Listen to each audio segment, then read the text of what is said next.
Chapter is deposits.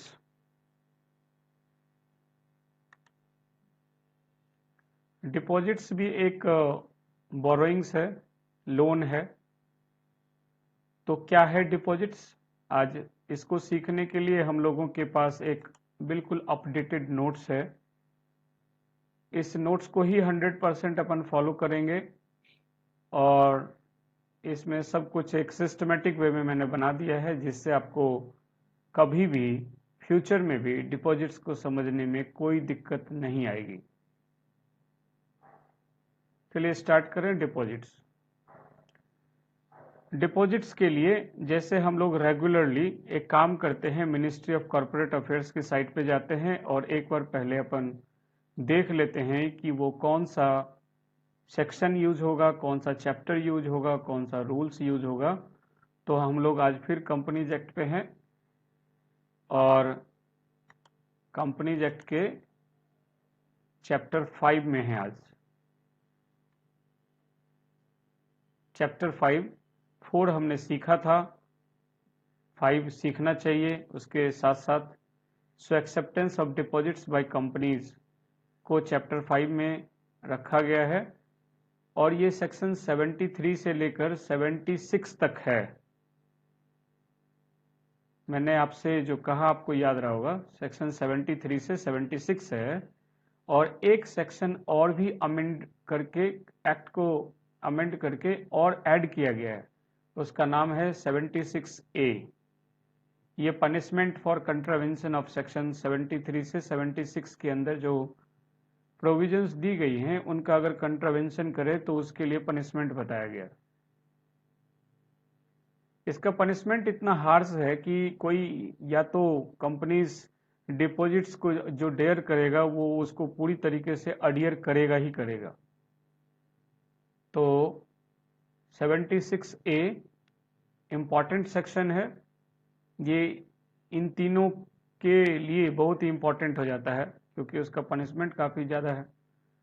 तो chapter 5 और chapter 5 में section 73, 74, 75, 76 and finally 76A। Obviously हम लोग को रूल्स भी मिलेगा, वो चैप्टर 5 का रूल्स होगा। हम लोग रूल्स पे भी चले आते हैं। अपने को पता है कि ये चैप्टर रूल्स जो है चैप्टर 5 का रूल्स है, तो हमने सेलेक्ट किया और आ गया ये companies acceptance of deposit rules 2014। तो ये रूल्स है, रूल्स में जितने भी प्रोविजंस हैं ये इसको ऑपरेट करने के लिए ऑपरेटिव प्रोविजंस बताए गए। ठीक है, अब हम लोग एक बार अपने मैट पे चले क्योंकि हमने लीगल प्रोविजंस चेक कर लिया है। जो लीगल प्रोविजंस है, अगर डिपॉजिट्स हमको सीखना है तो हम लोगों को 73 से 76, 76A बच्चों याद है आपको, 76A talks about punishment in the contravention of section 73 to 76। अगर हम इसके बीच में कहीं कंट्रावेंशन करें तो उसका पनिशमेंट हमको 76A पे बताया गया। Plus acceptance of deposit rules 2014 को भी हमको सीखना होगा। तो ये सब कुछ है एप्लीकेबल प्रोविजंस। अब सीखते हैं कि क्या है डिपॉजिट। हमने पीछे बात किया था डिवेंचर का, हमने पीछे बात किया बैंक लोन का, और क्या डिपॉजिट्स भी बोरोइंग्स है? हाँ, डिपॉजिट्स भी बोरोइंग्स ही है। बिजनेस में जो पैसा लगेगा वो दो टाइप का पैसा है, मैं बार बार बता रहा हूँ आपको। एक तो है शेयर का पैसा, शेयर कैपिटल में दो टाइप का शेयर कैपिटल है, एक हम लोगों का इक्विटी शेयर कैपिटल है और दूसरा प्रेफरेंस शेयर कैपिटल है। बट बोरोइंग्स जो है या लोन कैपिटल जो है वो कई नामों से आता है। तो कई नामों में एक नाम डिपॉजिट भी है। डिपॉजिट क्या है? Deposit, deposit means any receipt of money by way of deposit और लोन। डिपॉजिट के नाम से भी एक्सेप्ट होता है या लोन भी उसको कई बार कहते हैं। यहां तक में कोई ऐसी बात नहीं है जो समझ में नहीं आए। क्या हम किसी भी पैसे को डिपॉजिट कह सकते हैं? बैंक से अगर हम पैसा लें तो बैंक से जो बोरोइंग्स करेंगे, लोन लेंगे, क्या उसको हम डिपॉजिट कह दें? नहीं, वो तो बैंक लोन है, उसको डिपॉजिट कैसे कह सकते हैं? हम लोग डिवेंचर्स जो इशू करें उसको क्या डिपॉजिट्स कह दें? अरे नहीं नहीं, उसको कैसे कर सकते हैं, वो तो डिवेंचर्स है। तो सर ये आप डिसाइड करोगे या कोई लीगल प्रोविजन है जिससे डिसीजन होगा ये? हाँ, लॉ ही डिसाइड करेगा। कौन डिसाइड करेगा? Rule 21C of companies acceptance of deposit rules 2014 वो लिस्ट देता है, कहता है आप इस लिस्ट को पढ़ें और यही आपको बताएगा कि क्या क्या डिपॉजिट्स नहीं है। तो जो उसमें लिस्ट में मिल जाए वो डिपॉजिट्स नहीं है, बाकी सब डिपॉजिट्स ही हैं। Got it? तो इसीलिए हम लोगों के लिए जरूरी हो गया है कि हम लोग rule 21C of acceptance of deposit rules को पढ़ें। वो हमको क्या सिखाएगा बच्चों? वो हमको सिखाएगा कि डिपॉजिट्स, कौन सा बोरोइंग्स डिपॉजिट्स डिपॉजिट्स नहीं है, कौन सा लोन को हम डिपॉजिट्स नहीं कहेंगे। ये आपके पास पूरी लिस्ट है, ये अपडेटेड लिस्ट है। जो कुछ भी अपन आज सीखेंगे वो सब कुछ अपडेटेड होगा, इसीलिए हम लोगों को कहीं भी किसी भी और अपडेशंस या अमेंडमेंट की जरूरत नहीं। तो ये पॉइंट 1 से लेकर यहाँ पे हमारे को पॉइंट 18 तक बताया गया है, 18 नंबर तक ये इतने डिपॉजिट्स नहीं हैं। पहला है, अगर हम लोग सेंट्रल गवर्नमेंट या स्टेट गवर्नमेंट से कोई पैसा लें, सेंट्रल गवर्नमेंट या स्टेट गवर्नमेंट मैंने लिखा है, आप इसको पूरा कर लेंगे। मैंने आपको कहा है कई बार कि मैं शॉर्टकट्स यूज करता हूँ नोट्स बनाने के लिए। आप इसको शॉर्टकट्स को अपने लिए पूरा पूरा लिख लेंगे। एग्जाम में कभी भी आप सीजी या एसजी नहीं लिखेंगे, जब भी लिखना होगा पूरा पूरा लिखेंगे। उसके लिए आप आदत बनाएं, हैबिट बनाएं। Amount received from central government और स्टेट गवर्नमेंट, या ऐसा कोई अमाउंट जिस लोन के ऊपर स्टेट गवर्नमेंट या सेंट्रल गवर्नमेंट ने गारंटी दी हो उसके रिपेमेंट की, या हम कोई अमाउंट लोकल अथॉरिटी से रिसीव करें, इन सबों को हम डिपॉजिट्स नहीं कहेंगे, नहीं कहेंगे। ठीक ना? अगर कोई amount received from foreign government, foreign government से भी अगर हम कोई अमाउंट रिसीव करें, बैंक से, फिनेंशियल इंस्टीट्यूशन, एफआई लिखा हुआ है, इसका मतलब है फिनेंशियल इंस्टीट्यूशंस, किसी इंटरनेशनल फिनांस कॉरपोरेशन से रिसीव करें, एशियन डेवलपमेंट बैंक से रिसीव करें। फेमा का मतलब होता है फॉरेन एक्सचेंज मैनेजमेंट एक्ट, ये ईयर है 1999।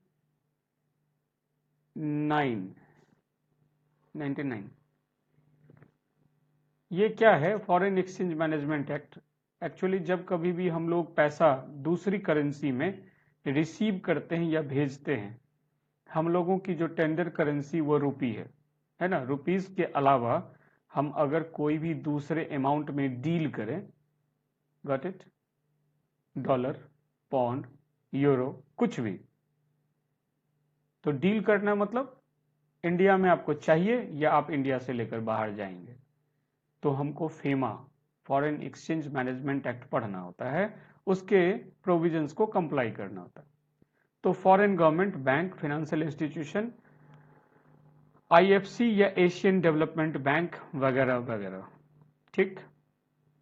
Third, amount received from banking company या State Bank of India, SBI का मतलब स्टेट बैंक ऑफ इंडिया है, या उसकी सब्सिडियरी बैंक्स हैं,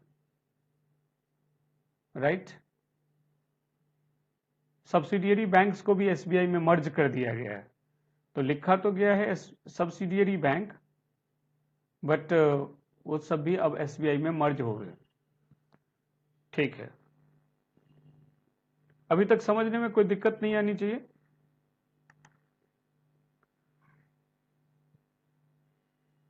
नेक्स्ट हम लोगों के पास और भी अमाउंट है, amount received as loan from public financial institutions, section 4A में डिफाइंड है public financial institutions, insurance company, scheduled bank, जो रिजर्व बैंक ऑफ इंडिया के शेड्यूल में रिजर्व बैंक ने शेड्यूल बता रखा है, उसमें जितने भी शेड्यूल्ड बैंक हैं उस लिस्ट में जो भी बैंक है शेड्यूल्ड बैंक है।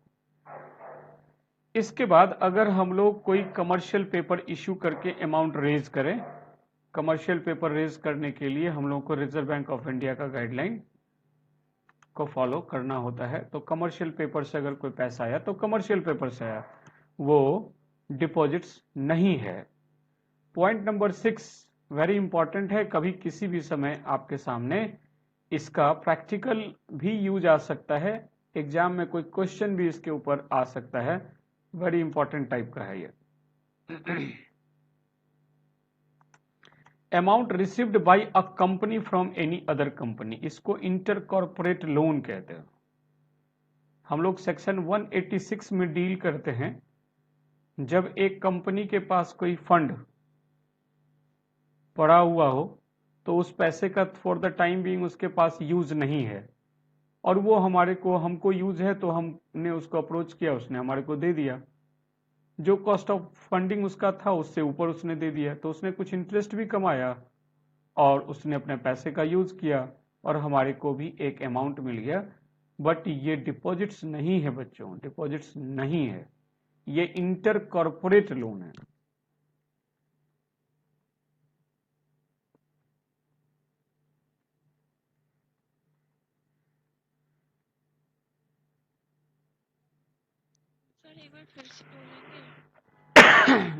मैं फिर से इस बात को रिपीट कर रहा हूं, एक कंपनी दूसरे को जब लोन देती है, कंपनी का काम लोन देने लेने का नहीं होता है, उसके लिए एक अलग टाइप की कंपनी बनाई जाती है, या तो वो बैंकिंग कंपनी होती है या वो फिर NBFC non banking finance company होती है। बाकी कंपनियों का काम बैंक लोन लेन देन का नहीं होता है। बट अगर किसी के पास कोई फंड पड़ा हुआ है और फॉर द टाइम बिंग उसके लिए यूज नहीं है, तो हम लोग इसको किसी दूसरे को लोन दे सकते हैं जिस इंटरेस्ट रेट पे हमने बैंक से लोन लिया होगा उससे ऊपर। इंटर कॉर्पोरेट लोन 186 डील करता है, आगे जाकर इसको सीखेंगे। तो हम लोग इसको डिपॉजिट्स तो नहीं कहेंगे, हम लोग इसको क्या कहेंगे, इसका क्या नाम है, इंटर कॉर्पोरेट लोन, राइट। हम लोग इसको क्या कहेंगे, इंटर कॉर्पोरेट लोन कहेंगे, हम लोग इसको डिपॉजिट्स नहीं कहेंगे। ठीक है सर, समझ गए। अगर हमने कभी किसी सिक्योरिटीज के सब्सक्रिप्शन मनी रिसीव किया, शेयर एप्लीकेशन मनी रिसीव किया, कॉल पे एडवांस में पैसा रिसीव किया, ये सब कोई भी अमाउंट डिपॉजिट्स नहीं है। इनका अलॉटमेंट 60 डेज के अंदर कर दिया जाता है। अगर 60 डेज में अलॉटमेंट नहीं किया गया, अमाउंट रिसीव करने के 60 डेज के अंदर आपने एक कोई पब्लिक ऑफर लाया और अमाउंट रिसीव हुआ, पैसा आ गया, इन्वेस्टर ने पैसा दिया, तो आपके पास जो एप्लीकेशन मनी है आपको उसका अलॉटमेंट 60 डेज में दे देना है। जिस दिन पैसा आया आपके पास, या तो आपको अलॉटमेंट देना है या फिर नेक्स्ट 15 डेज में मार्केट, मैंने बोला नेक्स्ट 15 डेज में 60 दिनों तक आप पैसे को रख सकते हैं, आपके पास शेयर एप्लीकेशन मनी में ये पैसा रहेगा। आप कॉल का पैसा रख सकते हैं, आपके पास कॉल इन एडवांस में एक्स्ट्रा पैसा अगर आ गया है कॉल में तो आप उसको रख सकते हैं, ये कॉल इन एडवांस में रहेगा। मैक्सिमम टाइम लिमिट जो मैंने आपको कहा शेयर एप्लीकेशन के लिए वो 60 डेज का है कि 60 डेज तक ही आप रख सकते हैं, उसके नेक्स्ट 15 डेज में आपको उसको रिफंड कर देना है। अगर आप अलॉटमेंट देंगे तो दीजिए, अदरवाइज आप अलॉटमेंट नहीं देंगे तो रिफंड करें नेक्स्ट 15 डेज में। ये टोटल मिलाकर 75 डेज हो जाता है। इसके बाद अगर आप फिर भी पैसा रखे हुए हैं तो उस दिन से मैं इसको डिपॉजिट्स मान लूंगा। Got it. मैंने आपको जो बोला आपने मार्क कर लिया होगा, लिख लिया होगा। 75 डेज तक में आपको जो करना था, जो डिसाइड करना था, कर लिया आपने। नहीं किया, अभी भी आपके बुक्स में वो पैसा पड़ा हुआ है, तो अब वो शेयर एप्लीकेशन मनी नहीं है, हम लोग उसको मान लेंगे कि आपने डिपॉजिट एक्सेप्ट किया है और अब आपको सेक्शन 73 से लेकर 76A तक का प्रोविजंस आप पे अप्लाई होता है अलोंग विद रूल्स। ठीक है सर, समझ गए। आगे बढ़ते हैं। Any amount received from director of a private company, कोई प्राइवेट कंपनी के डायरेक्टर से अगर कोई पैसा रिसीव किया कंपनी ने, या डायरेक्टर के रिलेटिव से पैसा रिसीव किया कंपनी ने, तो उसको डिपॉजिट्स नहीं मानेंगे, प्रोवाइडेड दैट, कंडीशनल है। कब कब नहीं मानेंगे? अगर उस डायरेक्टर या उस रिलेटिव ऑफ डायरेक्टर्स ने एक डिक्लेरेशन दिया हो राइटिंग में कि उसने जो पैसा कंपनी को दिया है वो उसने not given out of fund acquired by him by borrowing या एक्सेप्टिंग लोन और डिपॉजिट्स, किसी दूसरे से खुद लोन लेकर नहीं दिया है, उसके पास अपनी सेविंग्स पड़ी रही होगी उसमें से दिया है। अगर उसने लोन लेकर या डिपॉजिट्स एक्सेप्ट करके या कोई बोरोइंग करके पैसा दिया है तो फिर हम लोग उस पैसे को, किस पैसे को, जो डायरेक्टर ऑफ प्राइवेट कंपनी या रिलेटिव से रिसीव किया, उस पैसे को डिपॉजिट्स मान लेंगे। लेकिन अगर वो डिक्लेरेशन देता है कि नहीं नहीं ये उसका खुद का सेविंग्स है, तब हम लोग इसको डिपॉजिट्स नहीं मानेंगे। पॉइंट नंबर 9 और 9A हम लोगों को याद दिलाएगा। देखो यहाँ पे पॉइंट बढ़ गया है, मैंने ऐसा क्यों लिखा है 9 और 9A, जैसा रूल में लिखा है एज सच मैंने इसको लिख दिया। 9 आपको याद दिलाएगा, हम लोग बात कर रहे थे सिक्योर्ड डिवेंचर्स या सिक्योर्ड बॉन्ड्स इशू करें या फिर कोई डिवेंचर या bond convertible into shares with in 10 years issue करें, तो हम लोग इसको डिपॉजिट्स नहीं मानेंगे। ठीक है ना?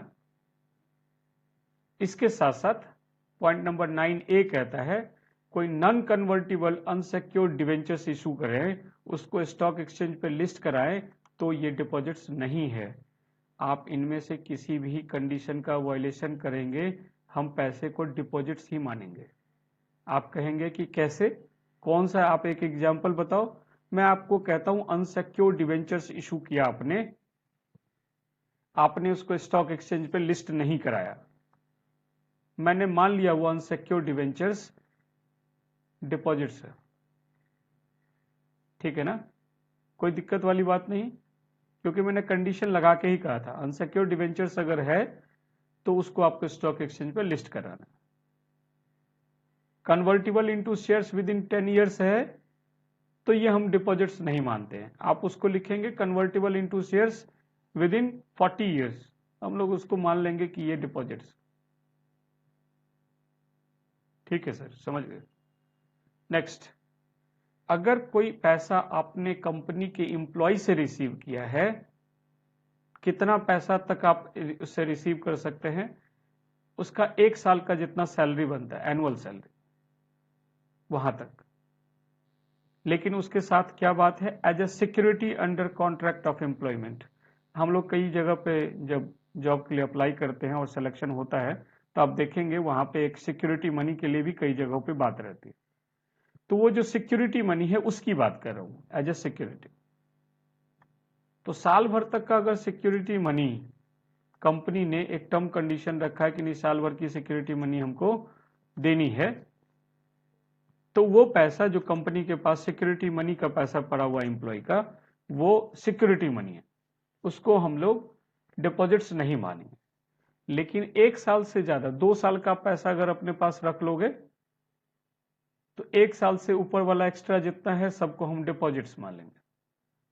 बुक्स में जितना भी पैसा एक्स्ट्रा रहेगा उसको हम लोग डिपॉजिट्स मान लेंगे। ऐसे ही अगर कोई ट्रस्ट, कोई नॉन इंटरेस्ट बियरिंग अमाउंट, मतलब कोई लोन इशू करे, तो हम लोग उसको डिपॉजिट्स नहीं मानेंगे।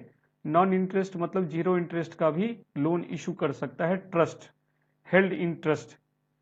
तो अगर ऐसा कोई है तो ये भी हम लोग डिपॉजिट्स नहीं मानेंगे। कोई सामान हम मंगा रहे हैं या कोई सर्विसेज हम उसको रिसीव करने वाले हैं फ्यूचर में, उसके लिए हमको एडवांस मनी देना पड़ रहा है। तो ये जो कंपनी ने एडवांस मनी रिसीव किया, ये एडवांस मनी 365 दिन तक वो अपने पास रख सकती है एडवांस मनी में। उस 365 दिन के अंदर ही उसको वो गुड्स या उसको सर्विसेज रेंडर कर देनी है, गुड्स सप्लाई कर देनी है या सर्विस रेंडर कर देनी है। 365 दिन तक में भी नहीं सप्लाई कर पाया और वो पैसा बुक्स में पड़ा हुआ है एडवांस के रूप में, तो हम लोग उसको डिपॉजिट्स मान लेंगे।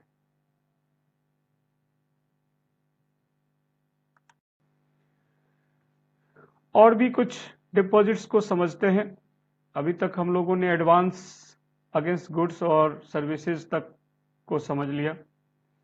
नेक्स्ट इसके बाद फिर है कि अगर हम लोग कोई इमूवेबल प्रॉपर्टी, जमीन वगैरह की खरीद के लिए कोई एडवांस मनी रिसीव करते हैं, तो उसका एडजस्टमेंट सिर्फ उस प्रॉपर्टी के अगेंस्ट ही होगा, अदरवाइज रिफंड करना होगा। लेकिन उसके रिफंड भी नहीं करते, और जैसा एग्रीमेंट में बोला गया है कि इतने दिनों में रिफंड कर देना है, या फिर उसके बदले वो कंसिडरेशन के बदले वो सेल होना है जमीन, ये इमूवेबल प्रॉपर्टी कोई भी लैंड वगैरह। तो अगर वैसा न तो आपने उस चीज को पूरा किया, मतलब डील पूरा नहीं हुआ और एडवांस बुक्स में पड़ा हुआ है, after the due date of as per the agreement, agreement के ड्यू डेट के बाद भी, तब हम उस पैसे को डिपॉजिट्स मान लेंगे। अगर किसी कॉन्ट्रैक्ट ऑफ परफॉर्मेंस, कोई सप्लाई ऑफ गुड्स या प्रोविजन ऑफ सप्लाईज के लिए सिक्योरिटी डिपॉजिट्स लिया गया, एडवांस पहले बोला था, अब सिक्योरिटी डिपॉजिट्स बोल रहा हूं कि कोई काम करेगा उसके लिए, अगर काम होता है ना कई बार कि कोई सर्विसेज रेंडर करेंगे, अगर उसमें कुछ गलती होगी तो उसके लिए सिक्योरिटी डिपॉजिट्स रखवा लिया जाता है। तो सिक्योरिटी डिपॉजिट्स अगर कुछ है तो उसको सिक्योरिटी डिपॉजिट्स में रखेंगे। ये डिपॉजिट्स नहीं है, सिक्योरिटी डिपॉजिट्स है। किसी लॉन्ग टर्म प्रोजेक्ट्स के लिए अगर कोई एडवांस रिसीव किया गया है, कैपिटल गुड्स होता है जैसे मशीन वगैरह, मशीनरी वगैरह, प्लांट वगैरह, तो कैपिटल गुड्स के अगेंस्ट में कोई एडवांस रिसीव किया गया है, हम लोगों को कोई कैपिटल गुड्स सप्लाई करनी है, तो उसके लिए एक ऑर्डर आया और उस ऑर्डर के अगेंस्ट में हमने कुछ पार्टी से एडवांस रिसीव कर लिया। ये जो एडवांस हमारे बुक्स में पड़ा हुआ है वो डिपॉजिट्स नहीं है, ठीक है ना। ऐसे ही अगर हमारी कंपनी कोई मेंटेनेंस कॉन्ट्रैक्ट, मेंटेनेंस वगैरह का काम करती है और उसके लिए कोई हमने एडवांस रिसीव कर लिया है फॉर प्रोवाइडिंग वारंटी और मेंटेनेंस, उसके लिए अगर कोई हमने एडवांस रिसीव किया है तो ये एडवांस उस मेंटेनेंस के लिए है, उस वारंटी के लिए के अगेंस्ट है, ये डिपॉजिट्स नहीं है। बहुत सारी कंपनियां टेलीकॉम फील्ड में काम करती हैं, इलेक्ट्रिसिटी में काम करती हैं, जब वो अलग अलग लाइसेंस रिसीव करती हैं, ऑब्टेन करती हैं, तो लाइसेंस लेने के लिए, जैसे अभी 4G 5G वगैरह, तो लाइसेंस लेने के लिए कई बार उसको सेक्टोरल रेगुलेटर के पास कुछ एडवांस मनी रखनी पड़ती है। ये ट्राई है, telecom regulatory authority of India, या फिर ये इलेक्ट्रिसिटी जो कमीशन है उसका नाम है सेंट्रल इलेक्ट्रिसिटी रेगुलेटरी कमीशन। ये सब के सब रेगुलेटर हैं अपने अपने सेक्टर के, ये टेलीकॉम सेक्टर के रेगुलेटर हैं, ऐसे ही ये इलेक्ट्रिसिटी सेक्टर के रेगुलेटर हैं। आप रिजर्व बैंक ऑफ इंडिया का नाम लें, वो बैंकिंग सेक्टर का रेगुलेटर है। तो अगर हमको बैंकिंग लाइसेंस के लिए सपोज कोई एडवांस मनी देनी पड़ रही है, रिजर्व बैंक ऑफ इंडिया के पास रखनी पड़ रही है, तो वो advance money reserve bank of India के लिए डिपॉजिट्स नहीं है,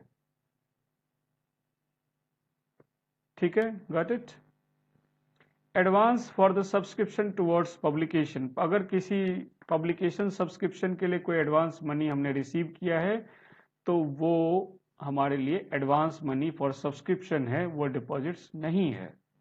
जब हम लोग ने पॉइंट नंबर 9 पे बात किया था अनसेक्योर्ड लोन, अनसेक्योर्ड डिवेंचर्स का। तो उस समय हमने कहा था कि अनसेक्योर्ड डिवेंचर्स अगर है तो उसको स्टॉक एक्सचेंज पे लिस्ट कराएं, अगर लिस्ट नहीं कराते तो वो हो जाता है डिपॉजिट्स। यहाँ पे अभी हम बात कर रहे हैं 13th पेज से मिलता जुलता अनसेक्योर्ड लोन। ये अनसेक्योर्ड लोन किसी खास वजह से लाया गया है। कौन लेकर आया है अनसेक्योर्ड लोन कंपनी में? ये कंपनी को अनसेक्योर्ड लोन दिया है प्रमोटर ने या उसके रिलेटिव्स ने। उसका एक खास रीजन है। जब वो कंपनी किसी बैंक या लैंडिंग इंस्टीट्यूशन से पैसे ले रही है तो उसके प्रायर कंडीशन में के रूप में प्रमोटर को या रिलेटिव्स को भी कुछ पैसा लोन के रूप में देना पड़ रहा है। ये अनसेक्योर्ड लोन के रूप में रहेगा, ये डिपॉजिट्स नहीं माना जाएगा। एक खास तरह की कंपनी होती है, उसका नाम है निधि कंपनी। सेक्शन 406 इसको डील करता है। हम लोगों के पेपर नंबर 3 पे है ये। निधि कंपनी के बारे में अपन SBEC में सीखते हैं। तो amount received by Nidhi company, उनका काम यही रहता है, वो मेंबर्स से पैसे लेन देन का काम करते हैं, तो इसीलिए उनके लिए ये पैसा डिपॉजिट्स नहीं है। इसी तरीके से जो चिट फंड एक्ट है 1982 का, उसके हिसाब से अगर कोई ऑर्गेनाइजेशन चिट रिसीव करने का उसके पास ये रजिस्टर्ड है इसके लिए, और तब उसने कोई अमाउंट रिसीव किया है फॉर चिट, तो वो चिट फंड एक्ट 1982 से गवर्न होता है, इसलिए यहाँ पे वो डिपॉजिट्स नहीं है।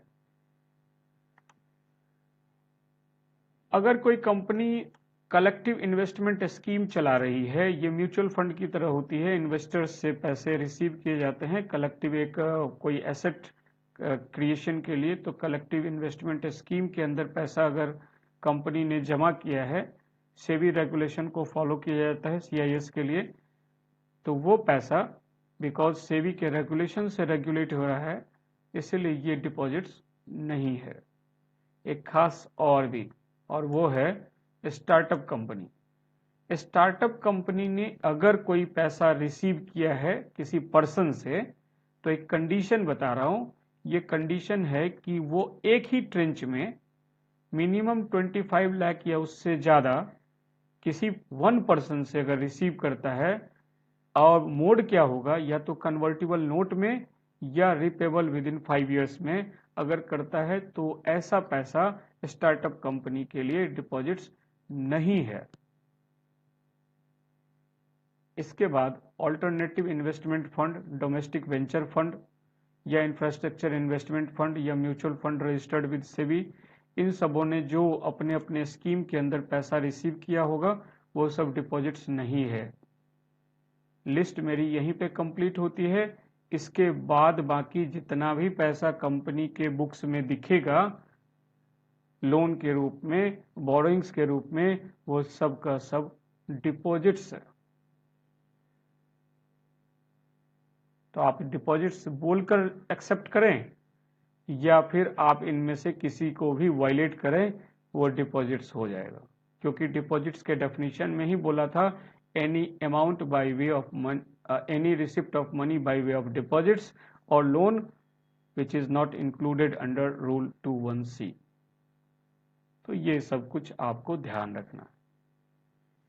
एक क्वेश्चन यहीं तक बनता है, आप कहेंगे कि इतना लंबा चौड़ा आपने तो पढ़ दिया, लेकिन क्या हमारे लिए याद करना पॉसिबल है?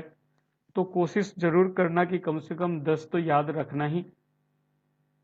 कुछ इंपॉर्टेंट वाला मैं पहले ही मार्क कर दिया है मैंने, जैसे ये भी इंपॉर्टेंट ही है, आपके लिए मार्क कर दिया, आप इसको भी ध्यान रखें।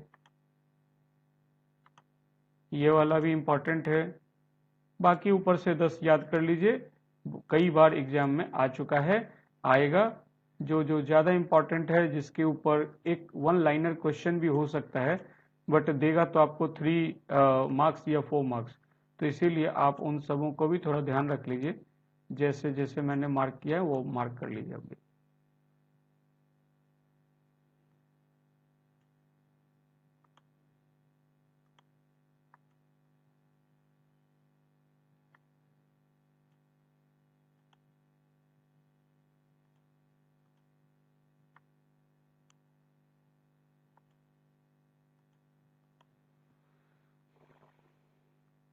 बाकी आपके ऊपर है, आप जितना ज़्यादा याद कर लेंगे बेहतर रहेगा। 10 मैंने आपको एक तरीके से रिकमेंड किया है, आप उससे ज़्यादा याद करें।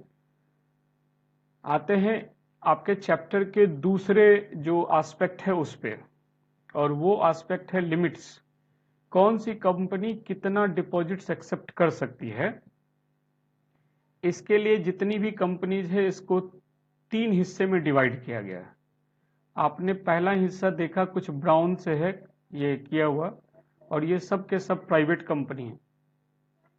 पहला 1, 2, 3 ये तीनों प्राइवेट कंपनी है। तीनों प्राइवेट कंपनी की लिमिट को पहले समझते हैं। स्टार्ट होगा स्टार्टअप कंपनी से। स्टार्टअप कंपनी कौन सी कंपनी होती है। प्राइवेट कंपनी जो डीपीआईआईटी डीपीआईपी नहीं DPIIT DPIIT ministry of commerce and industry का एक डिपार्टमेंट है। पुराना नाम था डीआईपीपी, डीपीआईआईटी नाम चेंज हो गया। आईआईटी पूरा नाम है department for promotion of industry and internal trade. ये ministry of commerce and industry के अंदर एक डिपार्टमेंट है। तो कोई भी प्राइवेट कंपनी जो इस डिपार्टमेंट के साथ रजिस्टर्ड है एज स्टार्टअप, वो स्टार्टअप कंपनी होती है। शॉर्टकट में आपके लिए यही डेफिनेशन है। बाकी एसबीईसी में एक चैप्टर है स्टार्टअप, वहां डिटेल में करेंगे। तो स्टार्टअप कंपनी के लिए 10 सालों का, पहला 10 साल का जो उनके लिए एक थ्रेशहोल्ड लिमिट बताया गया है। अब दो तरह के लोग हैं, एक तो है मेंबर्स मतलब शेयर होल्डर्स, और दूसरे हैं पब्लिक मतलब अदर देन शेयर होल्डर्स। तो मेंबर्स से वो कितना भी चाहे डिपॉजिट्स एक्सेप्ट कर सकते हैं, बाहर के लोगों से बिल्कुल नहीं। आपको मैंने एक कंसेप्ट बताया था कि प्राइवेट कंपनी को क्लोजली हेल्ड कंपनी कहते हैं, और इसीलिए उसका जो फंड होता है रेज करने का तरीका उसके अपने घर के लोगों से ही होता है। तो इसीलिए लॉ कहता है आप अपने मेंबर से ही अपना डिपॉजिट्स एक्सेप्ट करेंगे। बाहर के लोगों के साथ आपको रेगुलेट करने के लिए लॉ में प्रोविजन नहीं है, इसीलिए नहीं। दूसरी लिस्ट और बोलता हूं, प्राइवेट कंपनी, अब इसमें 3 कंडीशन साथ में जोड़कर, स्टार्टअप को तो आपने देख लिया। अब सेकंड नंबर में कोई दूसरी प्राइवेट कंपनी जो किसी दूसरी कंपनी की सब्सिडियरी या एसोसिएट नहीं है, ये कंडीशन नंबर 1 है। तीनों कंडीशन एक के बाद एक साथ साथ चलता है, एक दूसरे से अलग नहीं है, म्यूचुअली एक्सक्लूसिव नहीं है, ये सब इंक्लूसिव है डेफिनेशन। सो तीनों कंडीशन साथ में मिलाकर चलिए। किसी दूसरी कंपनी की सबसी एसोसिएट नहीं है, उसकी अपनी बोरोइंग्स, उसके पास जो ऑलरेडी बोरोड फंड है उसका एक लिमिट, वो लिमिटेड रूप में बोरोइंग्स लिया हुआ है, अपने पेड अप शेयर कैपिटल का डबल और 50 crore, which ever is lower of 2, इसके अंदर ही उसने बोरो किया हुआ हो। और तीसरी बात कि उसने बोरोइंग्स का रिपेमेंट, जो पहले कभी बोरोइंग्स लिया हो उसका रिपेमेंट पे कभी डिफॉल्ट नहीं किया। उसने बहुत गुड बॉय, जैसा एकदम बिल्कुल गुड बॉय होता है ना कि एकदम टाइम से स्कूल जा रहा है और आ रहा है, तो उसने जो पैसे लिए उसको टाइम से उसने लौटाया, इंटरेस्ट जो था ड्यू डेट पे वो उसने पेमेंट किया, बस ये है, डिफॉल्ट नहीं किया। अगर ऐसा है, इतना ही गुड है, तो उसके ऊपर से लिमिट हटा देते हैं। मेंबर्स से वो पैसा ले सकता है, ऑब्वियसली वो एक प्राइवेट कंपनी है, लेकिन लिमिट हटा के नो लिमिट। अब जो प्राइवेट कंपनी ऊपर के 2 लिस्ट में शामिल नहीं हुई उन सबों को अदर प्राइवेट कंपनी कहते हैं। इन सबों के ऊपर एक लिमिट लगा देते हैं। अगर आपको याद हो 179 का limit paid up share capital plus free reserves plus securities premium 100% तक का था, है ना। Paid up share capital plus free reserves plus securities premium तक का जो पैसा आप लेते हैं वो पैसा ही आप ले सकते हैं, यहीं तक लिमिट, यहीं तक। प्राइवेट कंपनी यहीं तक है। अब आते हैं, सेकंड लिस्ट आती है पब्लिक कंपनी की।